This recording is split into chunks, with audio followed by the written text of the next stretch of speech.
대체 왜 내 부모님이 그토록 참혹한 죽음을 맞은?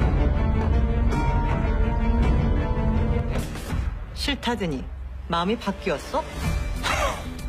당신 잘렸다고요.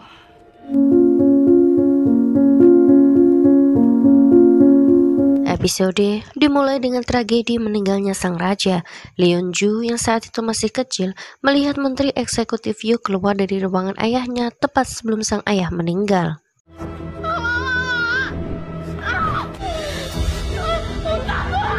Keesokan harinya, Yeonju menyembunyikan buku tentang hukum yang berada di samping ayahnya saat meninggal.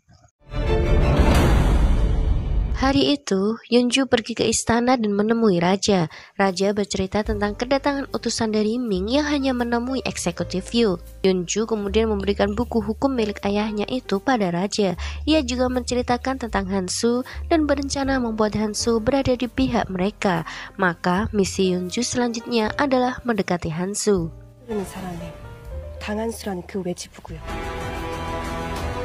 Tiba di Suwon-gak, Yeonju langsung menemui Hansu yang menawarkan diri sebagai asisten pengacara. Namun, Hansu dengan tegas menolak. Saat itulah, Dongchi datang dan memberitahukan bahwa kapal yang menjadi rumah mereka tenggelam. Yeonju dengan cepat menawarkan memberikan rumah dan makanan jika Hansu bersedia menerimanya menjadi asisten. 큰 방으로요.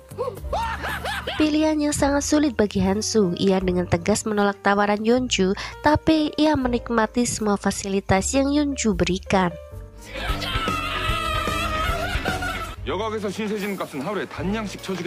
Hingga akhirnya Hansu menunjukkan kantong merah miliknya dan meminta Yeonju untuk membuat kantong seperti itu juga. 알겠습니다. Yeonju yang buruk dalam menjahit kesulitan membuat kantong seperti itu. Saat itulah ia menerima surat dari salah satu seorang donatur Suwon-gak. Dari surat yang ia tulis, pria yang baru tiba di Hanyang itu terlihat sangat mengagumi Yeonju. 한양에 오신다는구나. 뭐 하시는 분이시길래 동해본 쪽 서해본 쪽. Sementara itu, Komisaris Park menemui bawahan eksekutif Yu. Karena kasus ketua Jang, Komisaris Park mengundurkan diri dari posisinya dan lebih memilih bersekutu dengan eksekutif Yu. Sementara di istana, Yu Ji-sun diangkat sebagai hakim tingkat 2 di daerah Hansongbu.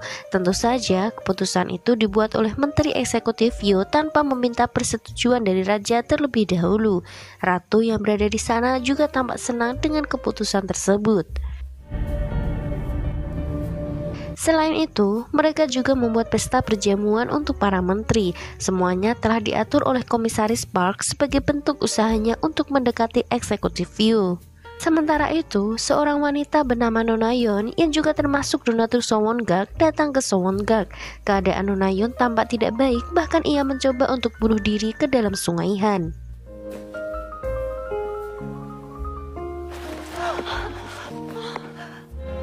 괜찮으셔요?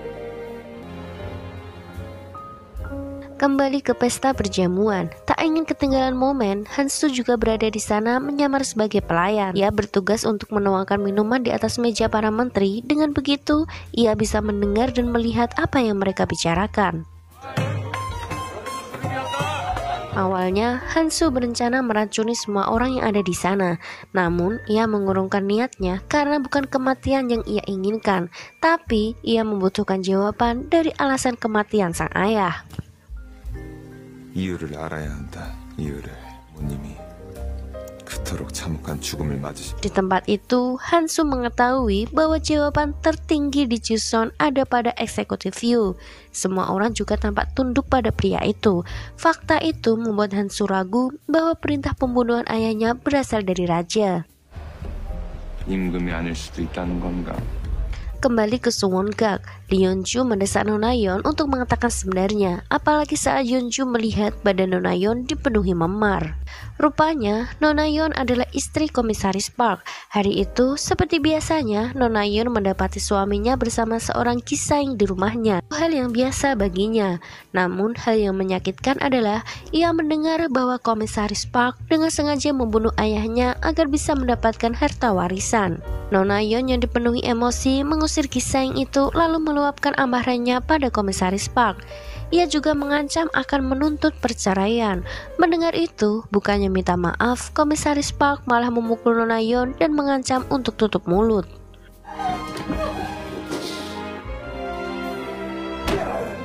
Cerita itu membuat Lee Yeon-ju marah dan meminta Nona Yeon untuk meminta nasihat hukum pada Han-su.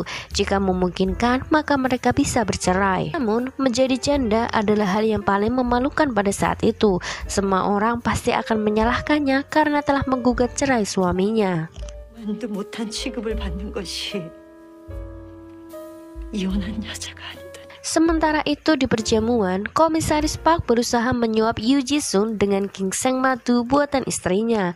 Yoo Ji-sun awalnya menolak pemberian itu, namun mereka memaksa Ji-sun untuk menerimanya. Setelah mencicipi sedikit, Ji-sun memutuskan untuk memberikan ginseng itu pada Han-su.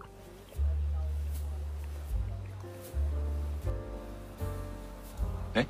연애 준비하느라 고생한 사람들과 나눠 먹. 하면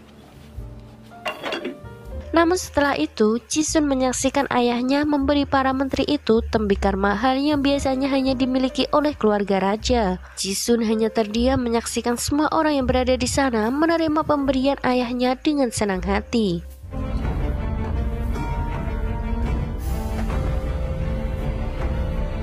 Pulang dari perjamuan, Han-su kesulitan mencari celah untuk menjatuhkan Komisaris Park. Ia bahkan tak tahu harus mulai dari mana. 진창기를 찾아야 해. Pagi harinya, Yeon-ju membicarakan masalah Nona Yeon pada Han-su. Kasus yang tidak mudah bahkan bagi Han-su sendiri. Ia bahkan menolak kasus itu. Sebisa mungkin Yeon-ju meyakinkan Han-su, tapi Han-su tetap menolak. 억울한 사람을 돕는 게 외지부 일 아닙니까?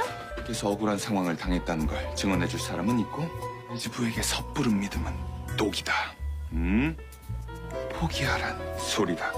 Han-su kemudian mengunjungi rumah bordir dan bertanya pada Ki-sang selingkuhan Komisaris Park yang bernama Myung-wol. Saat Myung-wol mengucapkan kata cerai, Han-su lantas berpikir adanya kemungkinan Komisaris Park bercerai dengan istrinya. Ia segera kembali ke Suwon-gak dan mencari Dong-ji. Namun ia melihat madu ginseng yang mirip seperti yang dibawa Komisaris Park. Saat itulah Han-su tahu bahwa Nona Yeon adalah istri Komisaris Park. Namun semua sudah terlambat karena Nona Yeon telah meninggalkan Suwon-gak. 떠나신 건 아니다. 장모도 두고 가신 걸 보면 Tentu yang lain, mereka segera mencari Nona Yeon. Saat itulah seorang anak mengatakan bahwa Nona Yeon ditangkap polisi. Han-su dan Yeon-ju segera mengunjungi Nona Yeon di dalam penjara. 내가 집에서 나가라 하니 이리 반격하시. Melihat Nona Yeon, Han-su menjadi semakin bersemangat mengambil kasus tersebut. Ia mengusulkan untuk mengajukan gugatan perceraian agar Nona Yeon bisa melindungi warisannya. Namun, mereka tak memiliki saksi maupun bukti dalam kasus tersebut. Karena itulah, Han-su meminta Nona Yeon untuk mematahkan salah satu kakinya agar bisa mendakwa Komisaris Park telah bertindak kekerasan padanya. Permintaan Han-su langsung ditolak oleh Yeon-ju karena sangat tidak realistis. Ia bahkan memecat Han-su sebagai pengacara Nona Yeon saat itu juga. 그렇게 정당한 절차와 양심에 따라 찾을 겁니다. 한수 씨를 외집으로 삼기로 한 거 철회하겠다는 뜻입니다. 당신을 해임합니다.